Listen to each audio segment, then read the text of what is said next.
Welcome to a mini episode of 12 Rooms for What? I'm Alex. Rooms for what? Welcome to this mini episode of 12 Rules for What? My name is Alex. I'm joined by Sam. We're going to be talking about what happened in Portland on the 29th of June, where there was a major anti-fascist mobilisation in which pseudo-journalist Andy Ngo of the right-wing website Quillette was milkshaked and punched.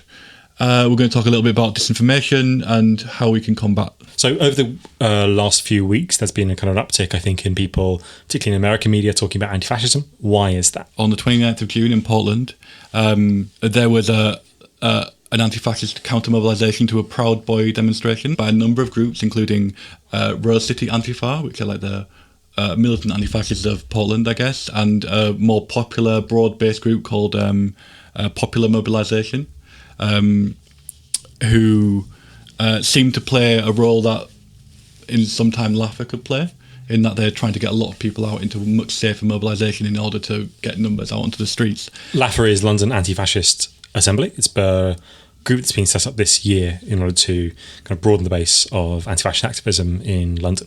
And you should look out and go to their stuff because they're great. It's important thing to say right from the start, before we get into the whole controversy, the outrage machine that is Twitter and mainstream commentary and stuff, that the demonstration, the anti-fascist mobilisation itself was incredibly successful. The Proud Boys were now outnumbered about 10 to 1. They had to shelter behind police lines, who Portland police, as they have often done, protected the far right and collaborate with them to a certain extent.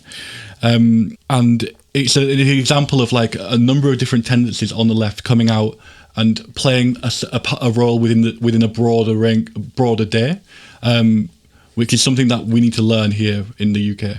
So Andy Ngo is an editor for kind of Dave Rubin-esque classical liberal / secretly really right-wing website called Quillette, which kind of became like the intellectual voice for a time of the IDW, the intellectual dark web, which is a collection of like pseudo intellectuals and social media personalities, and Ben Shapiro for some reason, who is neither of those two. Who is neither an intellectual nor neither has a personality or is intellectual.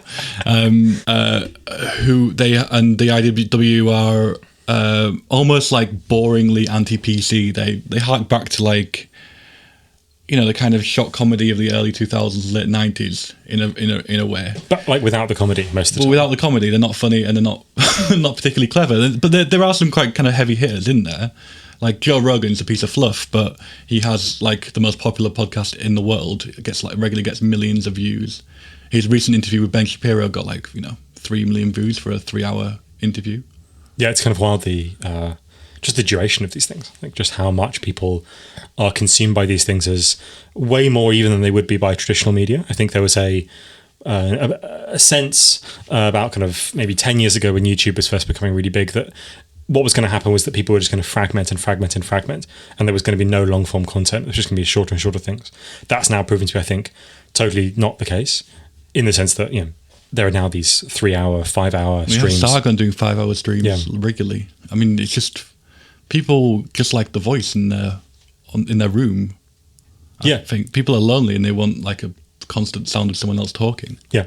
IDW, the people like Eric Weinstein, who is the head of Teal Capital, Peter Thiel, is a neo-reactionary. So yeah, Quillette is was the kind of intellectual publication for this kind of group. It gave a lot of the backing to it, and Andy Ngo is an editor on the site.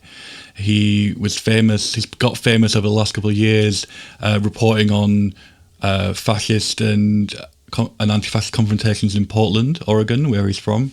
And throughout his time doing this, he has quite explicitly sided himself with the Proud Boys, Patriot Prayer, these far-right groups, and set himself up as the enemy of Antifa. Let's talk a bit about who the Proud Boys are. So the Proud Boys are a group that's set up by one of the founders of Vice, called Gavin McInnes, who was always pretty right-wing and reactionary. But this is back in a time before Vice got woke. He did a lot of the do's and don'ts columns in the early Vice on the website and in the magazines, which are just horrible, horrible content, basically. He had a severance package. He got out before the rest of the executives became billionaires. He's always been bitter about it. He's now this like right-wing crank fascist, pseudo-fascist guy. He sets up this group called the Proud Boys, which claim to be a fraternal order of, West fans of the West. Yeah, the Pledge of Allegiance is something like, I'm a Western chauvinist and I will not apologise for creating the modern world. Right, which is... dubious history, to say the absolute least. The Proud Boys are super weird because they're kind of this epitome of the are we serious, are we not, everything's ironic. A lot of their kind of like initiation to the various levels of the organisation are like just clearly meant to be ridiculous, like recite as many cereal brands as you can think of. It's one of the first ones, and then there's swearing off masturbating. But as it goes on, it gets more sinister. So to get the fourth rank of whatever the Proud Boys class their ranks, you have to get arrested for the cause, which means fighting anti-fascists or fighting the left, or commit a serious act of violence for the cause. Yeah, which is where it starts to take a really dark turn. I think I think you're right that it takes... it was always dark, but like... Sure, which is kind of like what's interesting about other online communities. I don't want to talk too much about NoFap, but NoFap is basically a kind of anti-masturbation position, which is trying to fight against what it sees as, for example, the dangers of online pornography. And that seems kind of innocuous. And there is some research that pornography is probably like bad for you in the long term if you watch too much of it.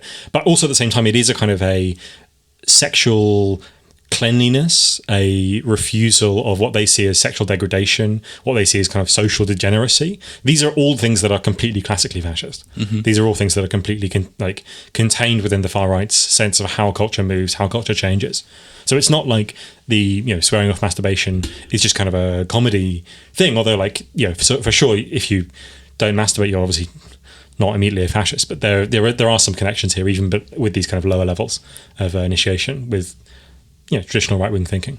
The Proud Boys are an interesting kind of group to consider. They're much more classically fascist than a lot of like the white supremacists and neo-Nazis we have today, in that they do have black members, they have mixed race members, Latino members. They are committed to like the political idea of the West and Western chauvinism, and therefore you don't necessarily have to be white to be a member of the Proud Boys. Having said that, they have many alliances with a lot of white supremacists around the country. Patriot Prayer in Portland, for example. So Patriot Prayer are... Patriot Prayer is a far-right group in Portland. Just in Portland?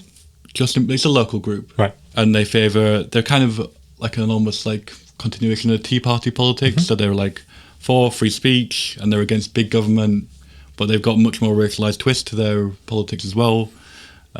They organise rallies in support of Donald Trump, which is where a lot of like the confrontations in Portland has taken place. Is that the Patriot Prayer has come to do a rally, and anti-fascists have gone into Portland to stop them, or come out of their houses to stop them. My impression about Portland, I mean, I'm not an American, I don't know much about America and the cities, but my impression of Portland is that it's, along with say like Berkeley, maybe, and maybe like San Francisco, it's one of the places where there's the strongest kind of left-wing presence in the United States. Maybe I'm totally wrong about that. But also in Oregon and the Pacific Northwest more generally, it's one of the strongest concentrations of far-right and neo-Nazi groupings. Yeah, this is due to a thing called the Northwest Territorial Imperative, which is a long-term strategy of trying to secede these 5 states in the Northwest of America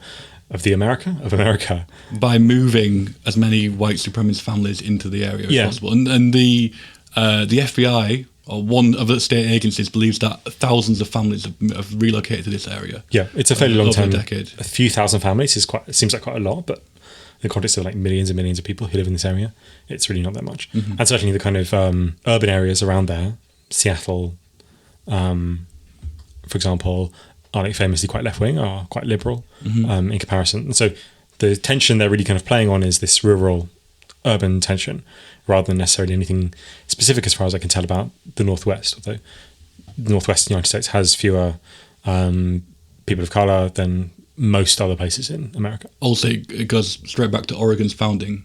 Oregon got founded and after a few years, they decided to ban all black people. Anyway, Patriot Prayer attracts a lot of white supremacists and supporters, and they've also been to a lot of white supremacists. So they were at Unite the Right rally in Charlottesville, and they've been the main flashpoint in Portland throughout, the last couple of years. Andy Ngo it's important to stress that Andy Ngo is not a journalist, even though he's been deemed a journalist by all the mainstream press and, generally accepted. Andy Ngo is a far-right provocateur who is deeply Islamophobic and has placed himself increasingly on the side of the Proud Boys as his career in Portland has gone on. So just about the 29th, which is when the so-called concrete milkshaking happened, he was the one who the Proud Boys leaked that they were going to have a rally. He was the one who said, "I've got breaking news that there's going to be a rally from the Proud Boys." He's also been involved in doxing anti-fascists on his Twitter account that's got hundreds of thousands of followers. Doxing is a practice of publishing people's names and photos, and often their addresses as well, which of course leaves people open to all kinds of threats, intimidation, harassment from the far right. Mm-hmm. It's been a very effective practice for anti-fascists in America in particular. It's been a kind of widespread practice of trying to dox fascists and reporting them, for example, after Charlottesville, to their places of work. And lots of people who went on the Charlottesville demo on the right-wing side, on the fascist side, had anti-fascists track them down, use the footage that they had uploaded, report them to their employers, and lots of people were fired after this. So it's a tactic that has been used both directions. I think it's important to point out that there's no equivalency here. It's absolutely, yeah. Doxing is good when it happens to bad people and bad when it happens to good people. Yeah, I'm not. No. I didn't think you were. I'm just pointing out that it's been used on both sides, right? And also, it's worth pointing out that the threat that the far right face by being doxed is mostly, in huge, overwhelming part, is just they'll be fired, or they'll have people in their life who are not racists, who are not bigots of any sort. Friends or family who don't know they have these kind of right-wing tendencies, they'll disown them, they'll stop talking to them, etc. That's a big social threat, but it's not a threat of physical force. When left-wing people are doxed, and particularly when anti-fascists are doxed, there is a serious threat of violence and retaliation from the far right. There's no equivalence not only in the sense of who gets doxed, but there's also no equivalence in the sense of what might happen to people who are doxed. And so doxing by fascists of the left is a really serious problem.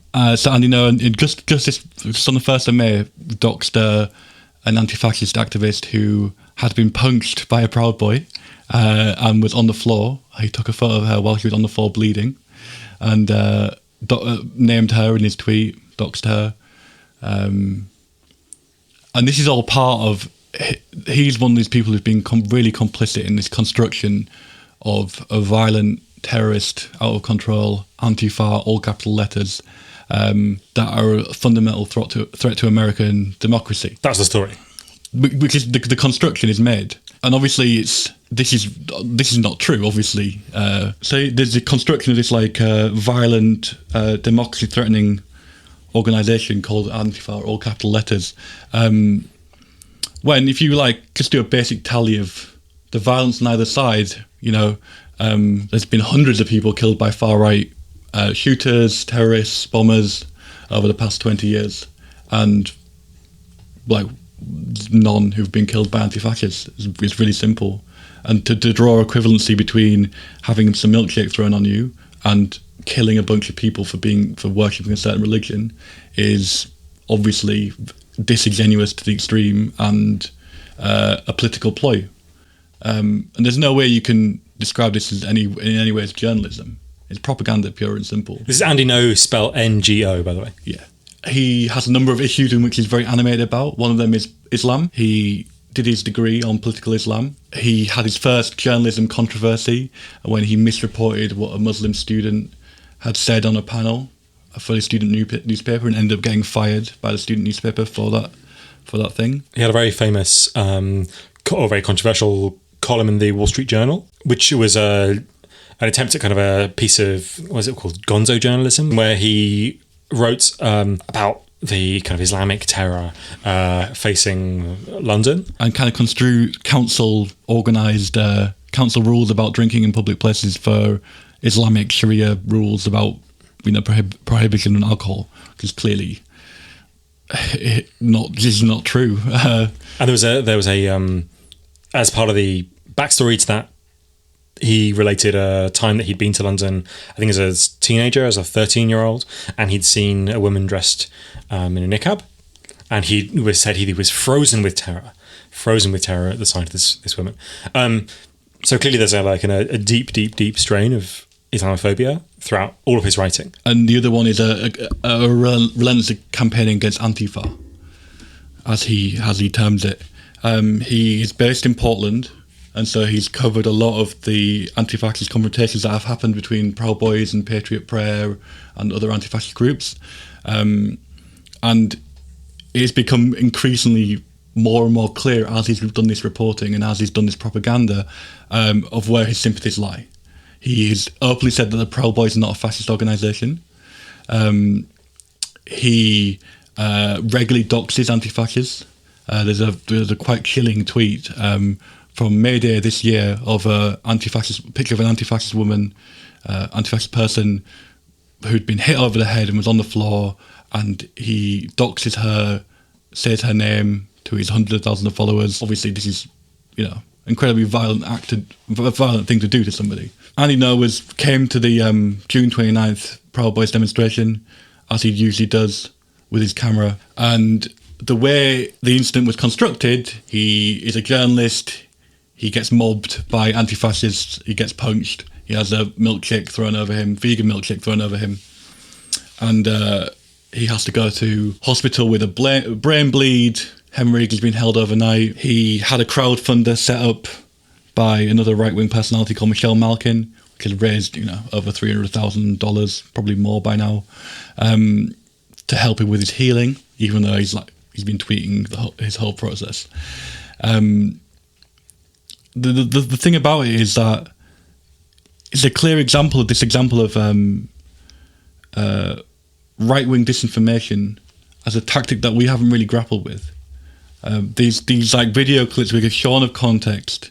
We don't see what happens before, we don't see what happens after, along with willful, gleeful rumour spreading and repetition of speculations of fact, which we as anti-fascists and on the left haven't been able to deal with. And obviously the answer to these kind of disinformation campaigns is not that we need to get even more false about what we say, but we do need to work out how to respond to this kind of these kind of tactics. So the main rumour that went around on the day was that in the milkshakes there had been placed quick drying cement, which would give people caustic burns if thrown over them.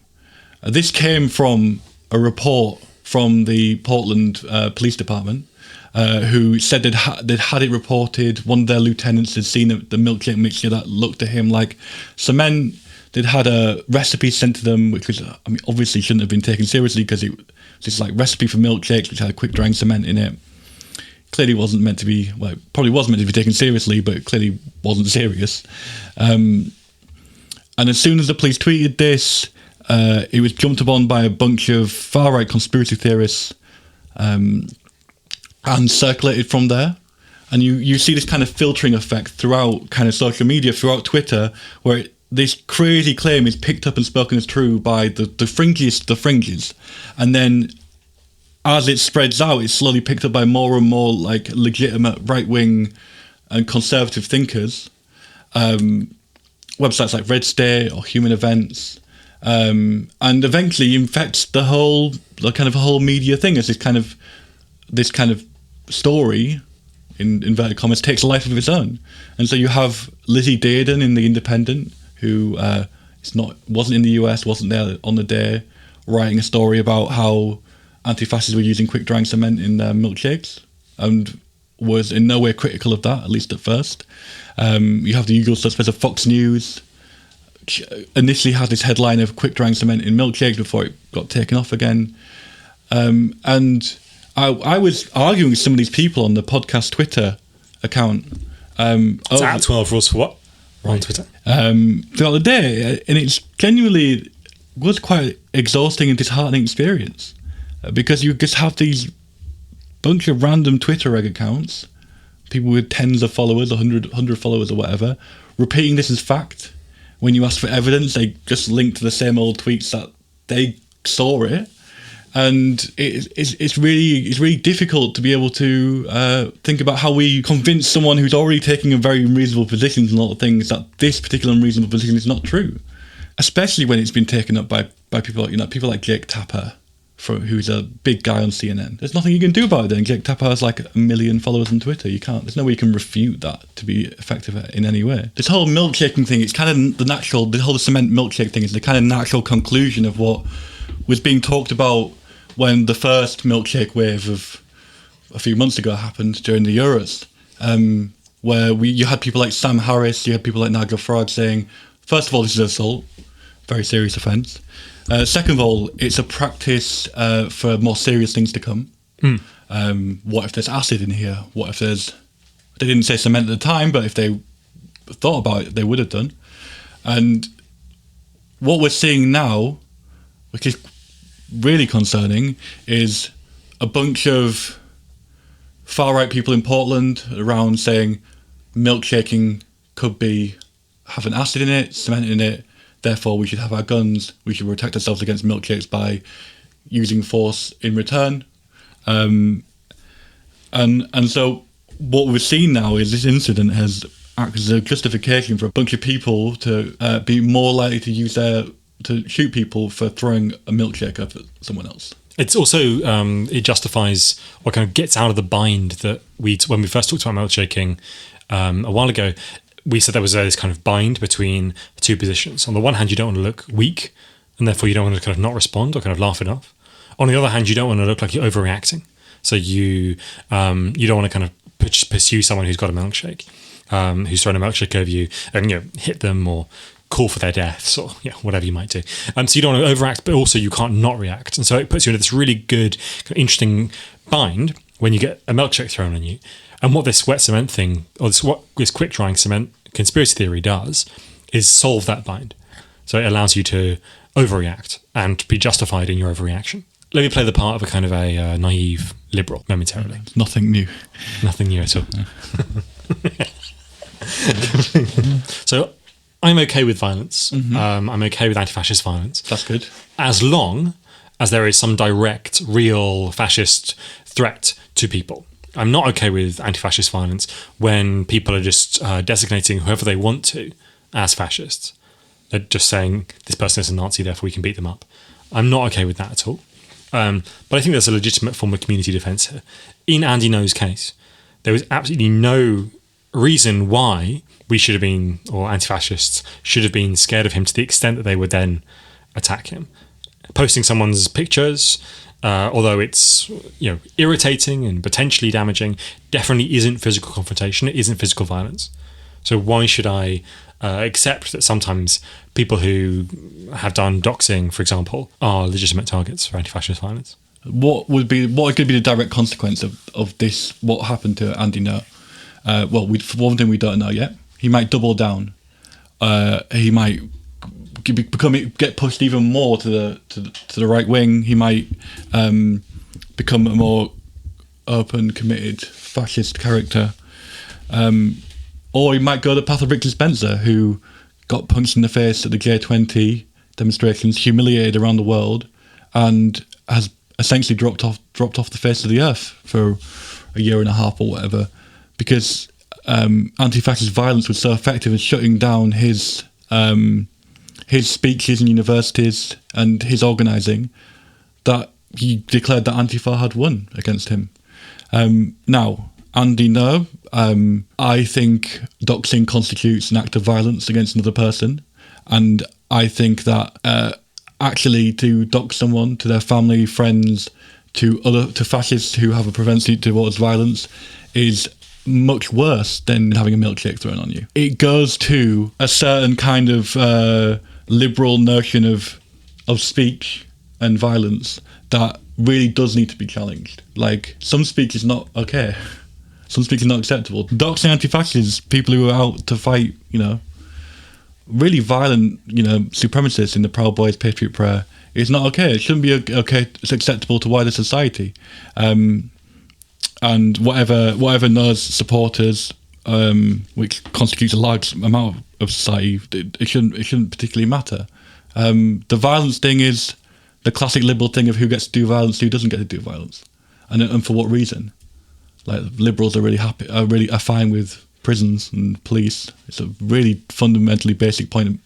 They're happy with borders, but whenever someone does an act of violence outside that rubric, it is completely verboten. So, as anti-fascists, how do we respond to these kind of disinformation kind of campaigns, constant tactics, the posting wars of online?